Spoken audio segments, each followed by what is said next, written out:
दोस्तों, क्या आपको पता है भारत में एयर इंडिया कब और कैसे इंट्रोड्यूस किया गया? चलिए इसकी पूरी कहानी मैं आपको बताता हूँ। भारत में वायु परिवहन की शुरुआत सन 1911 ईस्वी में हुई।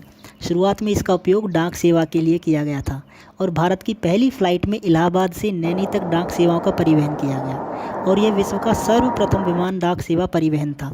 इसके बाद सन 1933 में इंडियन नेशनल एयरवेज़ कंपनी की स्थापना हुई।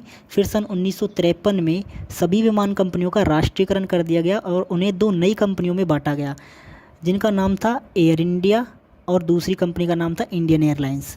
इंडियन एयरलाइंस का काम था देश के आंतरिक भागों यानी सभी राज्यों और पड़ोसी देशों जैसे नेपाल, बांग्लादेश, पाकिस्तान, अफ़गानिस्तान, श्रीलंका, मालदीव और म्यांमार को सेवाएं प्रदान करना, जबकि एयर इंडिया का काम था विदेशों के लिए सेवाएं उपलब्ध कराना।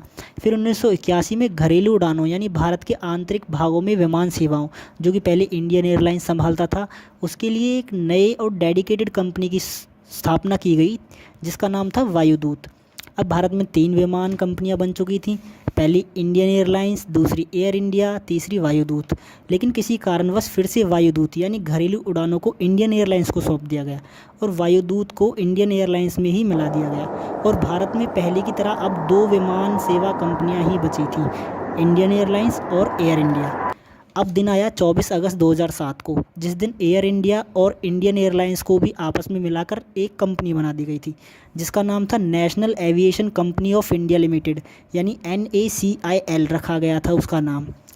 कंपनी का ब्रांड नेम एयर इंडिया है, जो कि आप सुनते और देखते आ रहे हैं। ऐसी अमेजिंग फैक्ट्स के लिए देखते रहिए soft science on finger tips.